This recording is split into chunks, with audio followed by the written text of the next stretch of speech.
رشتے کے سلسلے میں اپنا فرقہ کیا بتائیں؟ وہ فرقہ لازمی پوچھتے ہیں. گزارش ہے کہ علمی کتابی رشتہ کیسے تلاش کریں. بات یہ کہ علمی کتابی کوئی فرقہ ہے تو آپ نے اس میں بھی رشتہ نہیں کرنا, کیونکہ علمی کتابی کوئی فرقہ نہیں ہے. ہاں, ہم مسلمان ہیں. تو جب بھی کوئی آپ کو پوچھے آپ نے فرقہ نہیں بتانا, آپ نے یہ بتانا ہے ہم مسلمان ہیں. انہیں کہیں کہ ہمارا وہی فرقہ ہے, بلکہ فرقہ تو لفظی نٹوریس ہے, وہی گروہ ہے جو نبی الاسلام, صحابہ اور اہل بیت تھے علیہم السلام اجمعین. وہ آگے کو رہ دیں جی پھر بھی انہوں نے کہو کہ پھر بھی کتوں ہوں, قرآن میں لکھا ہوا ہے وَاعْتَصِمُوا بِحَبْلِ اللَّهِ جَمِيعًا وَلَا تَفَرَّقُوا, اللہ کی رسی یعنی قرآن کو پکڑ لو اور فرقہ واریت میں مت بٹو. یہ غدیر خم کی حدیث مسلم شریف میں آیا کہ اللہ کی رسی وہ قرآن ہے اور دوسری بھاری چیز اہل بیت ہے. تو جب اللہ فرما رہا ہے کہ قرآن کو پکڑ لو فرقوں میں مت بٹو, تو اگر میں فرقوں میں بٹتا ہوں تو پھر میرا نکاح کیسے ہوگا؟ میں تو اللہ کے خلاف چل رہا ہوں.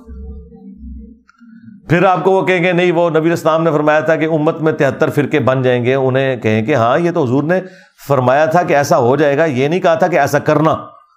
وہ تو مسلم شریف میں حدیث ہے کہ قرب قیامت میں عورتیں ایسا لباس پہنیں گی گویا کہ ننگی ہیں, یا تو وہ چست ہوگا یا باریک ہوگا. تو اس کا یہ مطلب تو نہیں کہ ہم عورتوں کو باریک لباس پہنانا شروع کر دیں. یہ تو خبر تھی, خبر کو آپ نے کیسے اس کو نبی الاسلام کا حکم مان لیا ہے؟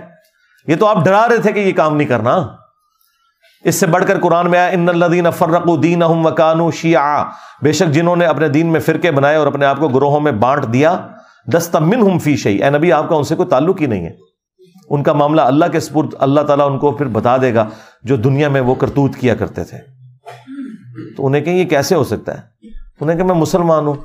لو جی میری اے تنوں میں اعلانیہ کہنا تسی یہ 10 جو کہ صرف مسلمان ہاں, انہوں سمجھ لگ جائے گا کیڑے اسٹیشن تو بول رہے ہیں. تو دیکھیں کتنا بڑا لمحہ فکری ہے ان فرقوں کے لیے کہ اس وقت پلانٹ ارتھ پہ ہمارے سٹوڈنٹس ہیں جو اگر صرف اپنے آپ کو مسلمان کہیں تو لوگ سمجھ آتے ہیں کہ کس کی تربیت ہے.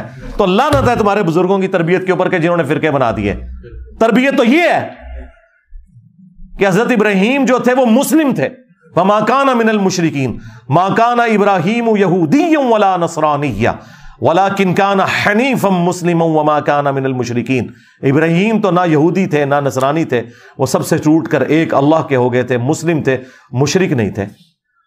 ہمارے نبی علیہ السلام کے بارے میں آیا وَأَنَا أَوَّلُ الْمُسْلِمِينَ, اے نبی تم فرما دو کہ سب سے پہلے مسلمان میں ہوں. تو پھر رسول اللہ کے ماننے والے تو مسلم ہوں گے نا.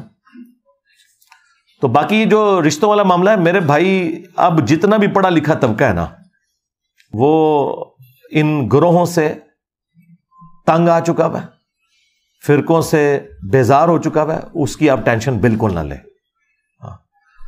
میرا تو خیال ہے کہ آپ کو پڑھے لکھے لوگوں میں ایسے لوگ کثرت میں ملیں گے جو فرقہ واریت سے ہٹ چکے ہیں, اور جو آ کے آپ سے فرقہ پوچھ رہے ہیں نا اس لیے کہ اسے پتہ چلے کہ میں نے اپنے فرقے میں کرنا ہے, تو ویسے ہی میں آپ کو مشورہ دوں گا کہ ادھر آپ کو کرنا بھی نہیں چاہیے. وہ آپ کا کفر نہیں ہے. ہو سکتا ہے کہ وہ اس لیے بھی پوچھ رہے ہوں کہ پتہ چل جائے کہ آپ کا کوئی فرقہ ہے. اگر آپ یہ کہتے ہیں کہ میرا فرقہ ہے تو ٹوری جان جائے. ہاں اوبیس چکری جی آئے ہو من کے فرقہ نہیں ہونا چاہیے تھا. باقی یہ والا جو آپ کام کہہ رہے ہیں نا کہ رشتے کی کوئی ایپ شیپ بنانا, بھائی یہ کام ہم نہیں کر سکتے, ہمارے سے اوپر کا کام ہے یہ.